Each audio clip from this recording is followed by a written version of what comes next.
Sejam bem-vindos ao nosso canal Contrafluxo. Hoje vamos falar sobre pós-venção do suicídio, cuidando de quem fica.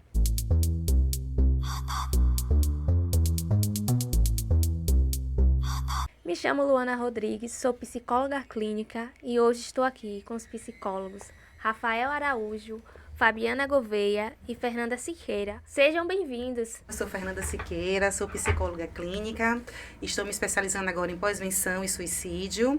Gostaria de agradecer o convite de Luana, por ter me convidado. Luana, que é minha amiga, que foi minha parceira de faculdade durante todo o nosso processo. E foi justamente nesse processo que a gente começou a se interessar pelo tema, suicídio e pós-venção. E falar de suicídio é falar de saúde pública, Afinal de contas, segundo a Organização Mundial de Saúde, o suicídio é a quarta causa de morte mais recorrente em todo o mundo. Então, precisamos sim conversar sobre o suicídio e pós-venção. Eu sou a Fabiana Gouveia, sou psicóloga clínica e também educacional. Atuo com a prevenção e com a pós-venção do suicídio desde quando eu formei lá em 2022 e até hoje, sigo atuando, gosto muito da área, tenho especialização também na área. E estou aqui hoje para bater esse papo com a Luana, com o Rafael, com a Fernanda. E fica aqui o meu agradecimento desde já para estar aqui nesse espaço com vocês. Olá, tudo bem? É um prazer para mim estar aqui com vocês. Meu nome é Rafael, sou psicólogo clínico, sou um cearense que está aqui em Terras Baianas já há 7 anos. Para mim é uma grande satisfação estar aqui com vocês. Sou psicólogo clínico e também sou diretor do Instituto de Suicidologia da Bahia. Neste episódio, vamos falar sobre a pós-venção. O cuidado com quem fica. Uma morte pelo suicídio deixa grandes marcas, dores profundas que habitam no peito e muitas perguntas que não têm resposta. Então, se esse assunto é interessante para você, comentem e compartilhem. Bom, sabemos que hoje em dia no mundo a gente fala muito sobre a prevenção, Fala muito sobre prevenir o suicídio, mas pouco se fala sobre a pós-venção. De quem fica. Apesar de ser um nome estranho, ele tem um grande propósito e cuidado. Gostaria de saber de vocês, o que significa pós-venção do suicídio? Falar sobre pós-venção, Luana, é fundamental para que a gente possa alcançar as pessoas que estão em sofrimento. Mas antes de falar de pós-venção, eu queria falar sobre sobreviventes enlutados, porque a pós-venção existe porque existem esses sobreviventes. E a gente chama de sobrevivente enlutado toda pessoa que perdeu alguém para o suicídio. Possa ser uma pessoa que tem um vínculo ali muito forte, como por exemplo um pai, uma mãe, um irmão, uma irmã, um tio, uma tia, mas também um profissional de saúde, pessoas que muitas vezes são fã de algum cantor, de algum ator e que infelizmente essa pessoa acaba vindo a óbito e a notícia é espalhada nas redes sociais. Então, existem os sobreviventes. E a pós-venção ela vai entrar como essa ação de cuidado para quem perdeu alguém para o suicídio. A pós-venção ela vai entrar justamente para auxiliar essa pessoa que está em sofrimento, para que a gente consiga reduzir também as chances dessa pessoa vir pensar em suicídio, pensar em morrer. Afinal, a morte por suicídio, ela deixa marcas profundas para quem fica. A gente costuma até dizer, que o luto por suicídio é um luto complicado e também é um luto que não é aceito socialmente devido a todo estigma existente aí na questão do suicídio. Então, a pós-venção ela está aí para isso, para poder auxiliar, para poder ajudar. São ações, intervenções que a gente vai fazer para essas pessoas que estão aí em sofrimento e que precisam de um cuidado específico e especializado nessa fase difícil da vida. Pegando o gancho de tudo que Fabiana falou, falar sobre os que ficam após o suicídio, os ditos sobreviventes enlutados, é essencial. Por quê? Porque eles enfrentam uma das piores dores que um ser humano pode enfrentar em vida. E as consequências são consequências de ordem psicológicas, emocionais e de ordens sociais.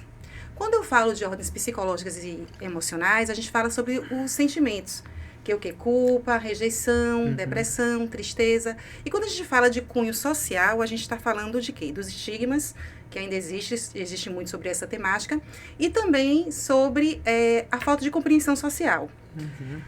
Isso me remete muito a uma frase dita por Karina Fukumitsu, quando ela diz: quem mata quem quando o suicídio acontece?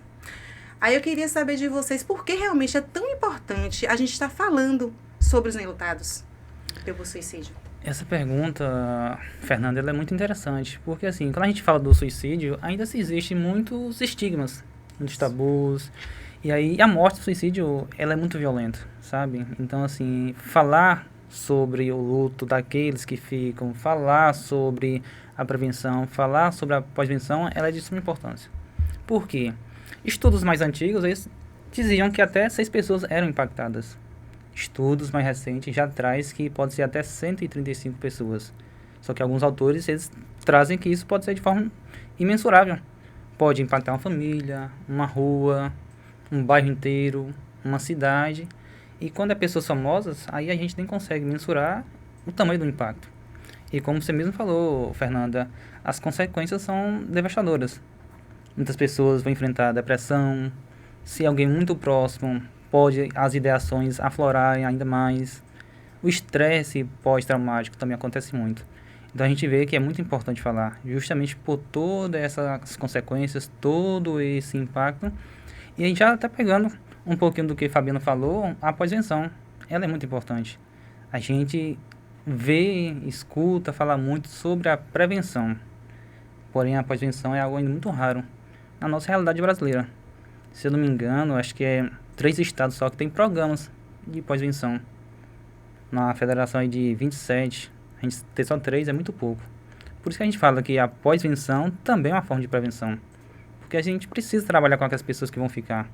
Então, assim, é um impacto gigantesco, consequências dolorosas para quem fica, e por isso que a gente fala que é muito importante.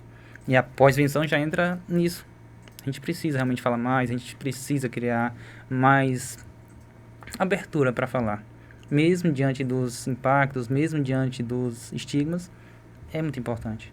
A pós-venção, ela é ainda não é muito falada. E a gente observa, né, que é um termo muito recente também aqui no Brasil.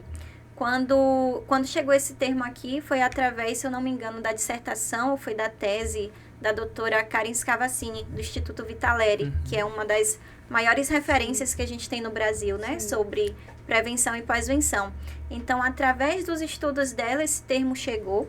Mas a gente vê a carência de falar sobre isso desde a graduação até depois que você forma, né? Aqui mesmo, como psicóloga, na faculdade eu não lembro de ter estudado nada de prevenção. Se eu não estudei prevenção, quem dirá pós-venção, né? É, Verdade. com certeza. Quando você traz isso, Fabiana, a gente pensa, né, que todo luto, ele é doloroso. Mas o luto por suicídio, ele deixa grandes marcas, né? Marcas profundas, perguntas que não têm resposta, que é o porquê fez isso. E existe um silêncio social de quem passa por esse luto, porque muitas vezes não quer falar sobre, não quer comentar, tem a tendência de sempre esconder esse acontecimento e causar um sofrimento, né? E eu queria saber, assim, como é o luto por suicídio? O que diferencia dos outros lutos?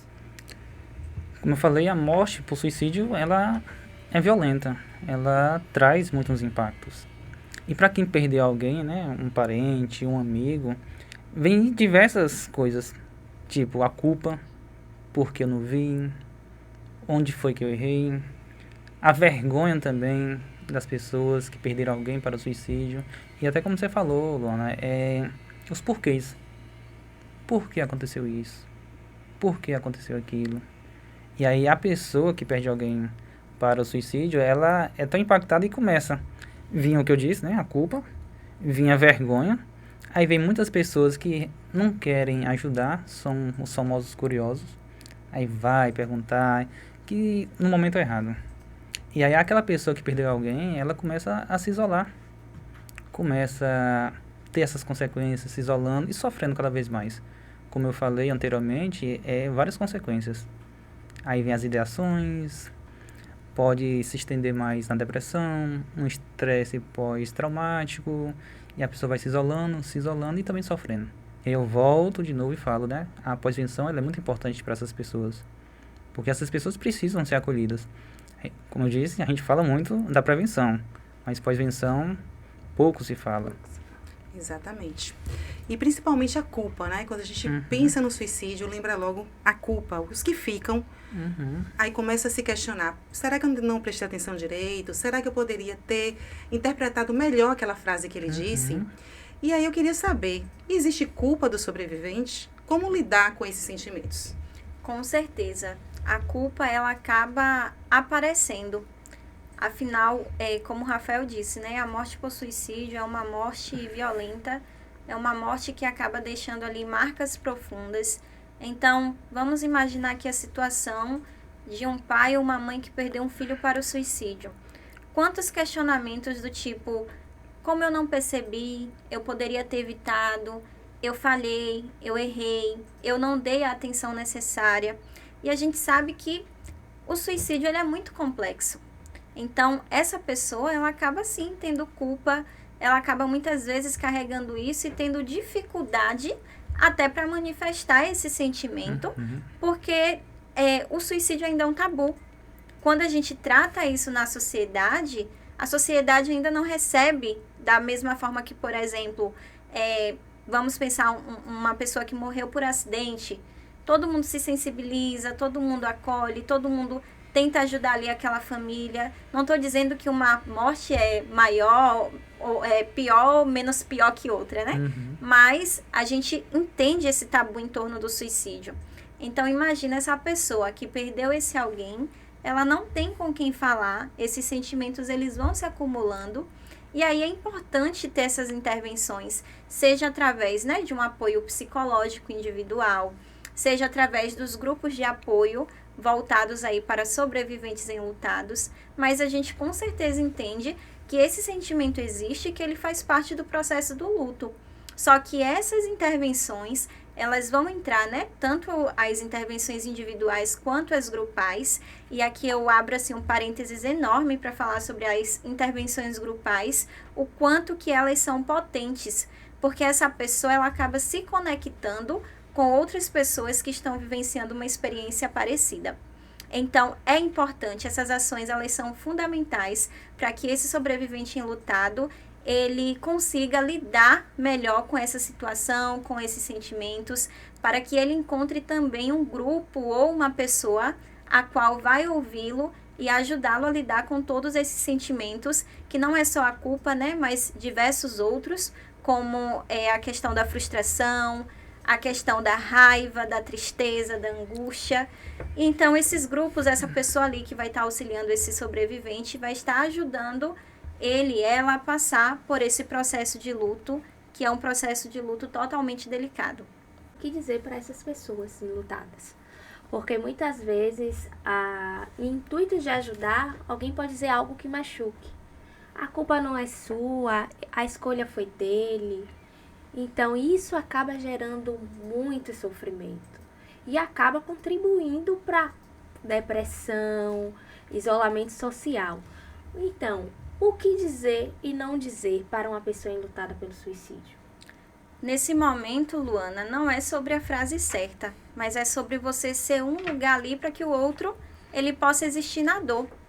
Às vezes a gente fica tentando buscar palavras para auxiliar aquela pessoa, só que muitas vezes essas palavras elas são carregadas de preconceitos, são palavras que por mais que exista o intuito de ajudar, pode acabar mais machucando do que ajudando. Então, imagina uma pessoa que está passando por um sofrimento, ouvir de alguém, por exemplo, tenha fé em Deus, vai dar tudo certo. O que vai dar certo para essa pessoa se ela está vivenciando uma dor imensa? Ou falar, né? Nossa, mas aquela pessoa foi egoísta, nem pensou em você. Parece uma coisa surreal da gente ouvir, mas existe. E a gente já ouviu diversas vezes participando de momentos com sobreviventes enlutados. Tem pessoas que são muito curiosas, acho que foi até o Rafael que pontuou, né? Que querem saber como foi que ocorreu, de que forma que aconteceu, se a família não conseguiu observar nenhum sinal, se os amigos não conseguiram observar nada, se ninguém prestou atenção, se ninguém estava cuidando. Então, essas ações, elas atrapalham, elas não ajudam. Eu gosto muito de pensar, né?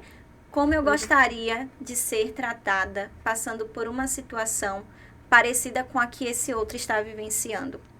A pergunta é sobre o apoio, né? Qual a palavra de apoio que é que você vai trazer? Porque nesse momento você fala, todo mundo quer saber como aconteceu. A gente sempre está em busca, né, do mal, da coisa ruim. Mas o que de bom eu posso trazer para aquela família nesse momento de dor, né? Ao invés de criticar, perguntar o porquê. Mas como está sentindo aquele pai, aquele amigo, aquela família que perdeu a pessoa, né? Exatamente. Aí nesse ponto, como eu estava falando, né? A gente acaba muitas vezes querendo dizer diversas coisas, mas às vezes não ajuda, atrapalha mais do que ajuda. Mas oferecer o nosso ouvido, porque talvez aquele outro ele só está precisando falar, pode ajudar muito mais do que a gente tecer qualquer outra palavra. Mas se você quer dizer alguma coisa, fale que você está ali, que você está de coração aberto para ouvir o que aquela pessoa tem a dizer, que se ela precisar de alguma coisa, você está ali disponível para ajudar. E não entre em detalhes, isso não compete, né, a nenhum de nós. Então, como eu estava falando, eu gosto muito de pensar nesse lugar, como eu gostaria de ser tratada se fosse eu vivenciando uma situação como essa. Como eu gostaria de receber um tratamento, será que eu ficaria feliz? Será que eu me sentiria acolhida se uma pessoa viesse me perguntar detalhes sobre o ocorrido? Então, sempre, em tudo que eu faço, eu gosto de pensar em como eu gostaria de ser tratada, que aí a gente trata o outro da mesma forma. Então, ter esse cuidado, né, com o que dizer. Muitas vezes é melhor a gente não dizer nada e só oferecer o ouvido. Muita gente quer ouvir, mas poucos querem escutar, né? E escutar é diferente de ouvir. Então, tem gente que ouve para falar, para responder, para perguntar. E muitas vezes tudo que aquela pessoa está precisando é de uma escuta, de que você ouça ela e só isso, e dê um abraço. Talvez isso seja mais do que suficiente. Até porque não tem uma receita, não é como fazer um bolo, né? Sim. Tem que seguir passo a passo. Às vezes até o silêncio é mais importante do que 1000 palavras, do que ali frases motivacional. Sim. Só que é você Fabiana presente. trouxe, né? É o acolher. Uhum. Às vezes não precisa nem abrir a boca, mas o fato de você estar ali e acolher a dor do outro, né? Sim. No seu silêncio já ajuda muito. Era isso que eu ia falar, né? Porque apoiar um sobrevivente por suicídio, né? Um enlutado por suicídio, requer muita empatia, requer uma presença respeitosa e principalmente sensibilidade, Sim. que é tudo isso que a gente está conversando aqui. Por quê? Porque eles experimentam muitos sentimentos, vários tipos de sensações, sentimentos esses que podem também acarretar um novo suicídio. Sim. Né? Então, eu queria saber até de Rafael agora, como a comunidade pode estar ajudando, apoiando uma família ou um amigo enlutado por suicídio? Fernanda, você usou a palavra que eu gosto de usar, que é sensibilizando. Sensibilizando. Porque conscientizar, as pessoas têm consciência que o suicídio é grave, que é algo de saúde e também algo social. Então, a nossa sociedade, ela tem essa consciência. Agora, a sensibilidade é o que ainda falta. Então, como é que a comunidade pode ajudar? O primeiro ponto é sensibilizando. Sendo uma pessoa ali empática, uma pessoa ali que está para poder ouvir. Às vezes, como eu disse, não é uma receita de bolo. Você sentar ali perto daquela pessoa e ficar quietinho. Já acolhi muita gente assim que você fica quietinho, só escutando. Só escutando. A pessoa vai falar e você vai ouvir, sabe? Então, assim, aí a gente vai para tudo isso. Como é que a comunidade pode ajudar mais? Realmente criando programas de pós-venção, se sensibilizando, indicando para profissionais que são especializados ou que já trabalham com essa temática. E aí a gente vai para uma coisa que é bem interessante. Isso não é falta de profissionalismo, você não atender certas pessoas, porque tem temáticas que eu não me dou, não consigo trabalhar. Então você deve ter essa consciência de indicar. E aí entra a ética, que é muito importante. Então assim, a comunidade pode fazer o quê? Pode acolher, sensibilizar, criar programas e encaminhar para lugares adequados. A comunidade pode fazer isso. E isso é muito importante. Porque muitas vezes a gente pensa, algumas pessoas pensam que porque são psicólogos, porque são profissionais da saúde mental ou da saúde, pode fazer tudo, né? Super-herói. É isso, Isso não é verdade. A gente tem limites também. com certeza. E a temática do suicídio, da pós-venção, ela traz mais ainda isso. É algo Muito mais. muito pesado. Então, assim, a gente precisa cuidar da gente para poder cuidar do outro. Exatamente. Isso mesmo. Quando não existe um acolhimento adequado, pode acontecer ser uma porta para contribuir para novos suicídios Uhum. e vários outros transtornos. Rafael, qual o risco de um acolhimento não adequado? Ele pode contribuir para novos suicídios? Vários. Vários.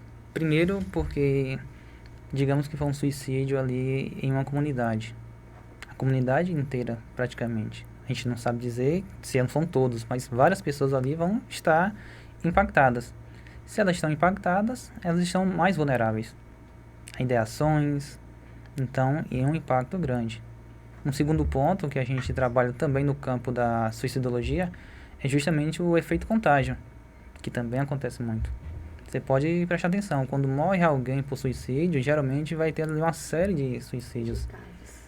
Então, assim, por isso que o trabalho da pós-venção, a gente volta de novo para o início, ele é importante justamente por isso.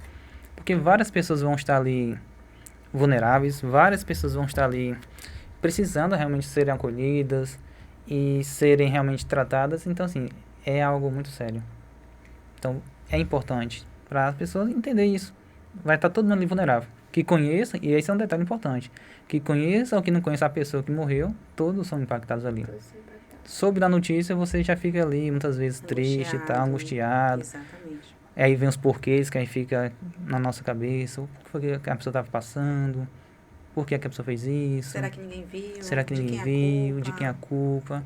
Então fica tudo isso e a gente fica ali também. Então a comunidade, ela é impactada. Por isso que é importante também envolver as políticas públicas de saúde para esses casos, porque quando acontece um suicídio, como o Rafael trouxe, impacta toda essa comunidade, todo esse bairro, escola, onde for que seja, que essa pessoa esteja, e isso faz com que novos casos aconteçam. Então, o trabalho de pós-venção é justamente trabalhar, né, nesse meio, na família onde foi atingida, na escola onde muitos jovens e adolescentes têm. Então, o trabalho mesmo é um trabalho de formiguinha, mas é um trabalho necessário, porque assim evita novos casos. E o luto é um luto prolongado. Um luto que não tem data para acabar, sabe? É um luto que a gente não tem dia, não tem ano, porque ele vai acabar. Não tem remédio, né? Não tem remédio. É. Nós falamos um pouquinho de pós-venção, um pouquinho de prevenção. Vamos falar um pouquinho sobre pós-venção institucional, que também engloba tudo isso. Por exemplo, Fabiana, acontece um suicídio e numa instituição ou em uma escola, justamente como a gente estava conversando aqui antes da gente começar, né, a fazer o episódio, qual seria o papel da escola e da instituição em lidar com um acontecimento desse dentro de um ambiente institucional ou escolar? Qual seria o papel? Eu vou começar falando sobre o que não fazer, né? Porque, assim, a gente precisa pensar nessa questão do não fazer, e aí eu pego o recorte para aquela série 13 Porquês. Não sei aqui quantos de vocês assistiram e quantos, talvez aí, né, que está acompanhando a gente assistiu também, mas é uma série bem problemática, principalmente ali quando lançou, pela forma como o suicídio foi retratado e para um público que é muito específico. Era uma série que retratava adolescentes, que é uma série para jovens, para adolescentes, e que trouxe o suicídio de forma totalmente errada. Foi tanto que depois, né, eles até mudaram ali a abordagem da série, colocando canais de informação de onde você pode buscar ajuda. E ali, com o acontecimento do suicídio da jovem, a gente observa alguns erros, como, por exemplo, tratar o suicídio com glamour, glorificar o suicídio, fazendo um altar para a menina ao longo ali, né, da série, na escola onde ela estudava. Então, isso não é a melhor forma de trabalhar a pós-venção, principalmente pensando em escola, em universidades, em empresas. A gente precisa trabalhar sim, mas não dessa forma. E aí, o que a gente faz? A primeira coisa é falar sobre o assunto, mas de forma adequada. E a pós-venção, ela precisa acontecer, se possível, logo em seguida, né? Não deixar passar meses, anos para começar a atuação, mas se possível, ali logo nos primeiros dias já começar a trabalhar isso, principalmente pensando nesse público de adolescentes, de jovens, que são um público que estão em risco. E aqui eu gostaria também de deixar para vocês, a doutora Estela, ela trabalha muito com relação a essa questão do suicídio no ambiente escolar. É uma profissional que eu admiro muito. Eu vou deixar para vocês a referência para vocês darem uma olhada numa cartilha que ela produziu, falando sobre pós-venção nas escolas. E lá tem diversas orientações que, se eu for falar tudo aqui, não dá tempo, mas aí a gente pode pensar, né, que esse conhecimento, ele precisa ser passado. As escolas, elas precisam ter as informações ali adequadas, falar sobre o ocorrido de forma adequada, preparar grupos de acolhimento, grupos de apoio, ter uma equipe especializada para atuar com essa pós-venção, falar com os funcionários, falar com os professores da instituição, falar com os alunos. Então, essas orientações, elas precisam ser passadas. Outra coisa também importante é ter a questão da sala de acolhimento e também mapear, talvez ali, pessoas que já estão em risco.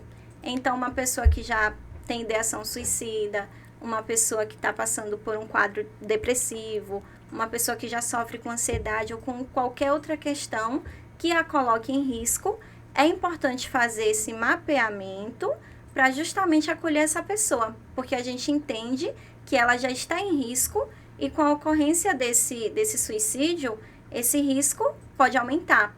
Então, a escola ou as instituições em geral, elas também precisam atuar dessa forma, fazendo esse mapeamento e ofertando esse acolhimento. E também fazendo aquele trabalho intersetorial, né? A gente vai aí trabalhar com o território onde a escola está inserida, unidade de saúde, CAPES, se tiver, hospitais. Então, tudo que tiver que possa ser um apoio para o trabalho, é importante a gente utilizar. Até porque, assim, só um detalhe também a mais, trabalhar prevenção, trabalhar pós-venção, não é um trabalho de uma pessoa só. É um trabalho de várias pessoas. E as pessoas precisam estar preparadas. No contexto escolar, os professores precisam ter uma noção, a tia da merenda precisa ter uma noção, o porteiro também precisa, a coordenação, todos. Prevenção e pós-venção não é individual, é algo que é coletivo. É várias pessoas ali, educação, saúde junto. Então vai envolver tudo isso, assistência social, então tudo vai envolver ali. Então por isso que é importante esse trabalho na escola e em qualquer camada que a gente vá trabalhar, é importante. É importante essa conversa hoje aqui, né? Que vai passar essa informação para várias pessoas. Muitas pessoas não sabiam o que é pós-venção, mas a partir de hoje, né, assistindo o nosso podcast aqui, o nosso episódio, vai estar sabendo o que é e como lidar. Tem um outro ponto importante, né, quando a gente fala de pós-venção, e que aí também eu vou incluir a prevenção. Pós-venção e prevenção caminham juntas, e a gente pode dizer que a pós-venção também é uma forma de prevenção. Quando chega Setembro Amarelo, a gente observa, né, que muitas pessoas se propõem a falar sobre o suicídio. Mas o suicídio, ele acontece de janeiro a janeiro. Existe a campanha, eu tenho algumas considerações particulares sobre a campanha, mas eu vejo que a campanha ela pode dar certo sim, mas se for feita de forma adequada. E o que a gente vê é uma massa de pessoas, profissionais em geral, que acaba querendo falar sobre o tema só em setembro. E querendo falar de um tema que talvez não estuda, de um tema que talvez não conhece. É como se, eu sou psicólogo, eu posso falar sobre tudo. Quer aproveitar a onda. Setembro Amarelo, quer aproveitar. E a verdade... E não é. E a verdade é que a gente não vai saber sobre tudo, né? A gente está sempre aprendendo. Então, quando chega setembro, a gente observa que acontecem muitas ações, principalmente em ambientes como as escolas, universidades, empresas. Então, é o momento que uma empresa entra em contato para fazer uma palestra, é o momento que as escolas convidam profissionais para ir até a escola, né, fazer algum movimento. Só que eu não estou dizendo que é errado, mas a forma como é feita precisa ser reavaliada. A forma que a gente fala sobre suicídio, por exemplo, para alunos de psicologia, vai ser uma forma diferente que a gente vai falar para um público de adolescente. Exatamente. Essa conversa que a gente está tendo aqui é uma conversa que a gente está falando sobre a temática, mas que com certeza em um outro espaço a gente estaria falando sobre outra forma. Porque aqui a gente sabe que tem diversas pessoas que estão assistindo e que a gente não conhece, a gente não sabe, né, o que pode, o que essa pessoa pode estar passando, por exemplo. Então, pós-venção também é pensar na prevenção e em como essas ações elas estão sendo realizadas. Aí imagina que você é convidado, né, para falar sobre a temática em uma escola e na escola aconteceu um suicídio e você não sabe. E aí, o que acontece? Você vai lá, fala, leva inúmeras informações e vai embora. Depois os alunos estão lá, tendo crises, e quem é que vai acolher? Então, a gente precisa pensar nisso, né? A gente precisa realmente reavaliar como que está sendo o nosso trabalho, e isso eu deixo, né, principalmente para nós profissionais, para que a gente repense a nossa atuação também. Se a gente quer falar, se a gente quer fazer sobre alguma coisa, aquilo que Rafael falou, a ética ela precisa estar acima do que a gente está fazendo, para que a gente possa se comprometer e fazer de fato algo de forma adequada. Quando você traz isso, Fabiana, eu lembro da forma que a mídia, né, noticia um suicídio, né, os jornalistas, comunicadores, que precisam ter uma responsabilidade de como comunicar sobre isso, porque às vezes pode causar mais sofrimento e também pode ajudar. Como os meios de comunicação podem ajudar na informação do suicídio, né? Porque tem ações que prejudicam e não prejudicam. Quando a gente pensa em mídia, fica aquela pergunta, né? Quem são as mídias? Eu sou mídia, você é mídia, Fernanda é mídia, Rafael é mídia, todo mundo que está assistindo aqui somos mídias. Por quê? Porque de alguma forma a gente está levando informação, seja através do nosso WhatsApp, seja através do nosso Instagram, seja através do canal do YouTube. A gente está levando informação para as pessoas. Obviamente que a gente tem, né, os canais de comunicação, mas pensando em mídia, eu gosto de pensar no geralzão mesmo, incluir que todos nós somos mídias e a gente precisa ter cuidado com as informações que a gente passa dentro das nossas redes sociais também. Mas pensando, né, nos jornalistas, nos canais de comunicação, a gente sabe que é inadequado você divulgar métodos, você divulgar cartas de despedida, você divulgar ali informações que não vão auxiliar quem está em sofrimento. Na verdade, só vai provocar mais sofrimentos. Divulgar fotos, né? Isso tudo a gente sabe que é errado. Mas por que isso ainda é feito? Porque, infelizmente, as pessoas ainda têm essa curiosidade mórbida por trás dessas situações. Só que a gente precisa pensar também na pessoa que morreu e também na família, nos amigos, naqueles que ficaram e que estão vivenciando também o sofrimento. Então, a gente precisa ter cuidado com como que a gente passa a informação. Não é errado falar sobre suicídio. Errado é falar de forma inadequada. O problema todo é a forma como a gente fala. Então, se a gente fala de forma adequada, a gente vai ter o que chamamos de efeito Papageno. A gente vai ter aí um efeito positivo, onde as pessoas elas vão buscar ajuda, elas vão buscar canais ali de informação, de ajuda para auxiliar tanto ela mesma, que pode estar passando por um sofrimento, quanto também amigos ou pessoas próximas que estejam vivenciando. Se a gente fala de jeito errado, a gente pode ocasionar o que chamamos de efeito Werther, que é o famoso efeito contágio, onde a gente entende que quando uma informação ela é passada de forma inadequada, a gente pode acabar desencadeando aí outras situações parecidas. A gente observa, por exemplo, no caso do vocalista do Linkin Park, eu não sei aqui quantos conhecem, mas o Chester Bennington, quando ele morreu por suicídio, a mídia retratou de forma absurda. Então aquilo teve um impacto muito grande. Por quê?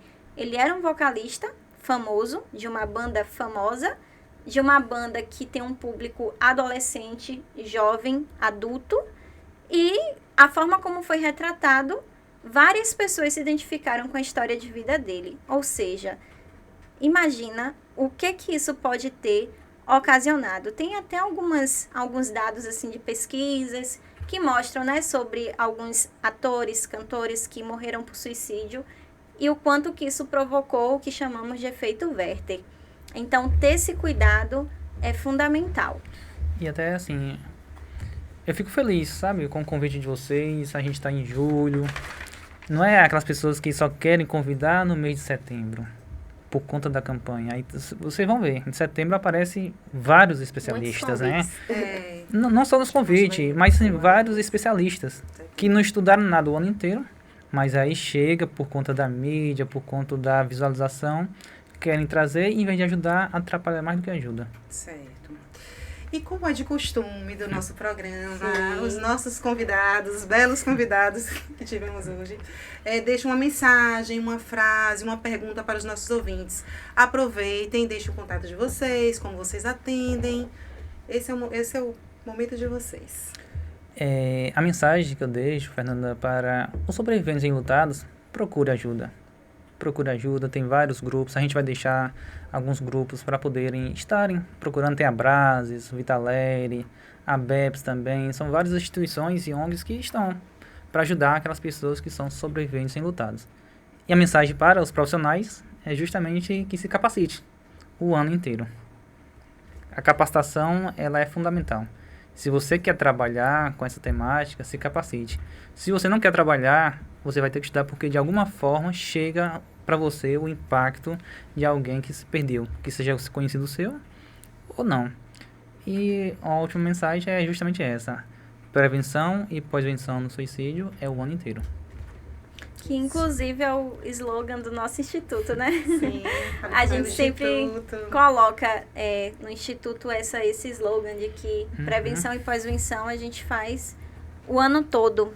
E aí também eu gostaria, né, de deixar os canais de informações onde você também pode buscar ajuda, como por exemplo o CVV, através do número 188, as unidades de saúde da família do seu bairro, o CAPS da sua localidade, hospitais, tem ambulatórios, tem também as clínicas e escolas que ofertam atendimentos para pessoas, né? Isso, ali que muitas vezes não tem condição de pagar uma terapia, mas através do projeto da Clínica Escola, onde tem faculdade de psicologia, a gente consegue ter aí um atendimento. Alguns são até gratuito, outros cobram uma taxa bem mínima mesmo.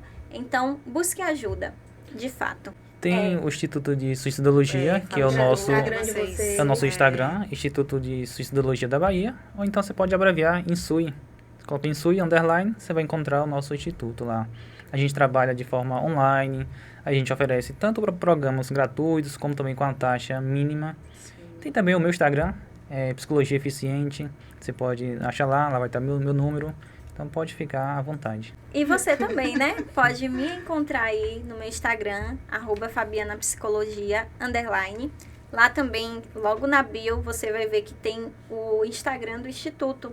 E lá no Instituto, como o Rafael falou, a gente faz essas ações voltadas aí para o conhecimento mesmo. A gente conta com o apoio de muitos profissionais da área, profissionais capacitados que sempre estão ali contribuindo de alguma forma para levar a informação adiante e capacitar cada vez mais os profissionais para atuar com essa demanda.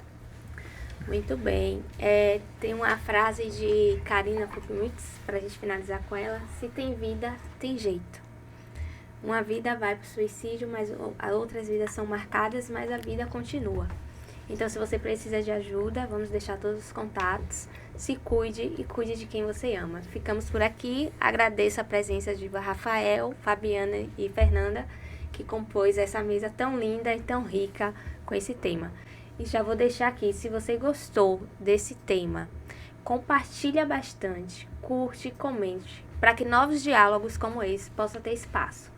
Agradecer ao canal Contrafluxo pela oportunidade. Agradecer ao estúdio 585 pelo espaço e a disponibilidade da gravação desse podcast. Até mais!